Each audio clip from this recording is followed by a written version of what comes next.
Ahoj, jsem Joan z Omotesando. Vítám vás u nového videa na našem kanálu YouTube. Dnes se podíváme, jak se dá udělat zahrada v misce ve váze.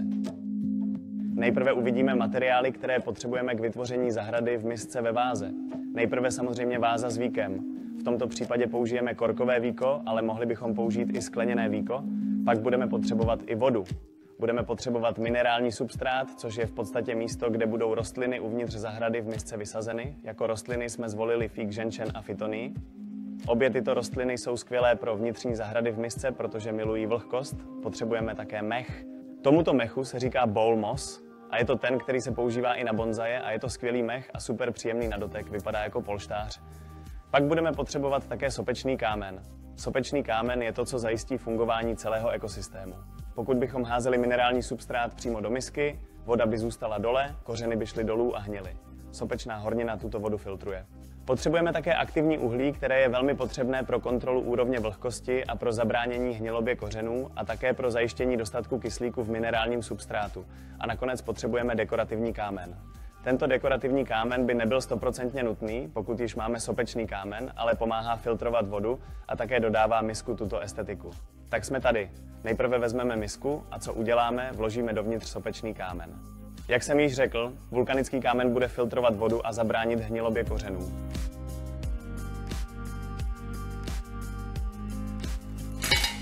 Sopečného kamene není potřeba dávat moc, dáme asi 2 prsty a to by šlo. Perfektní.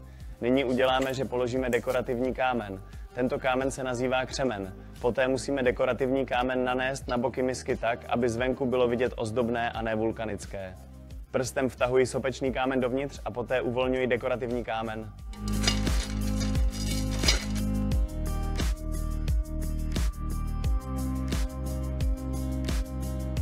Perfektní. Zhruba 1/3 dekorativního kamene dávám v poměru k minerálnímu substrátu, což udělá asi 3násobek. Teď to prstem všechno vyrovnám, aby to vypadalo dobře ze všech koutů.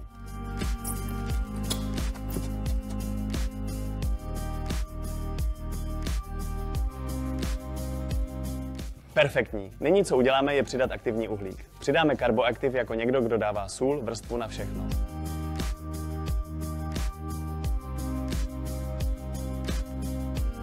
Líbí se mi to, jak to vypadá, myslím, že to jde docela dobře, ale to nejdůležitější zůstává. Nyní přidáme minerální substrát. I myslím, že to tak začíná být. Nerad přidávám hodně minerálního substrátu, protože mám rád, když strom dýchá. Když přidáme hodně písku, třeba až sem, strom bude mít tu a tam listy a nedá ten pocit oddechu. Ještě trochu a je to perfektní. Perfektní. Nyní začíná ta pravá část. Co teď budeme dělat? Vezmeme náš fíkus ženšen, vyjmeme ho z květináče, odstraníme část písku obklopujícího kořeny a zasadíme ho. Budeme ho recyklovat. Tento fíkus je super roztomilý, velmi dospělý a velmi cool. Nyní uděláme díru a zasadíme fíkus.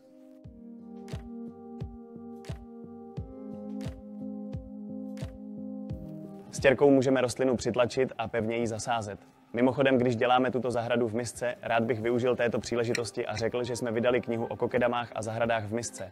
Necháme vám odkaz výše a je již v předprodeji, od 12. října 2023 bude k dispozici. Perfektní. Nyní vezmeme tuto fytonii. Nebudeme ji celou vysazovat, protože je velmi velká, ale co uděláme je, že ji rozdělíme. Na fytoniích je dobré to, že nejsou celá rostlina, ale mají různé stonky s různými kořeny. Jdeme. Tento kousek necháme na další den. Rád ji sem dávám, protože když se na to podíváte, listy rostliny jdou tímto směrem a esteticky je chladnější dát sem například fytonii. Uděláme díru a položíme ji. Pravděpodobně se v životě hodně ušpiníme, když tyto rostliny zasadíme a vytvoříme tuto zahradu v misce, ale pak ji zalijeme a tím ji vyčistíme. Vytváření této zahrady v misce je o něco obtížnější než ta, která je zakrytá kopulí, protože můžeme pracovat přímo na písku, zatímco zde musíte umístit rostliny. Perfektní, teď přejdeme k mechové části. Ten mech, rád s ním pracuji. Podívej, jestli to chceš přiblížit, je to opravdu super cool. Nyní, co musíme udělat, je zasadit mech stejně jako rostliny v květináči a vyplnit celou část, kde je minerální substrát. Nemohli jsme to celé zaplnit, ale na estetické úrovni se mi to líbí mnohem víc. Ale předtím, co musíme udělat, je zalít kompozici. Pro misku této velikosti je ideální množství, které použijeme, ekvivalentní 1 sklenici vody. Bereme to a zaléváme.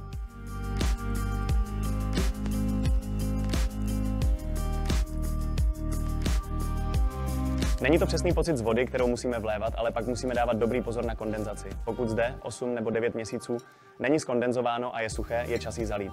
Na druhou stranu, pokud je to zde 12 měsíců, což si už myslíme, je čas to zalít, pokud uvnitř je ještě vlhko, už není potřeba zalévat. Více informací můžete vidět ve videích, která vám necháme v popisu tohoto videa.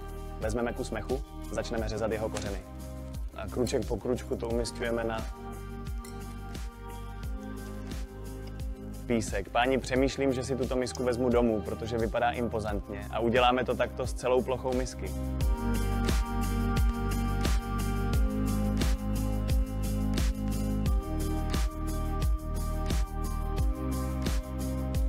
A teď poslední kousek mechu, který zbývá dát na dokončení naší zahrady v misce. Co teď máme dělat? Touto stěrkou budeme mačkat strany, protože tím zajistíme, aby se všechen mech dotýkal jeho minerálního substrátu. Musíme vzít v úvahu, že kořeny mechu se musí dotýkat písku, protože pokud ne, mech zemře. Pokud ne, bude zasazen jinak. A děláme to také proto, že to vypadá estetičtěji.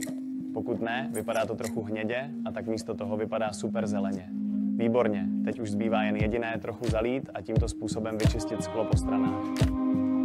Perfektní. A teď chybí to poslední a to nejdůležitější, kterým je zakrytí naší misky, protože tak začíná koloběh vody a vzniká ekosystém.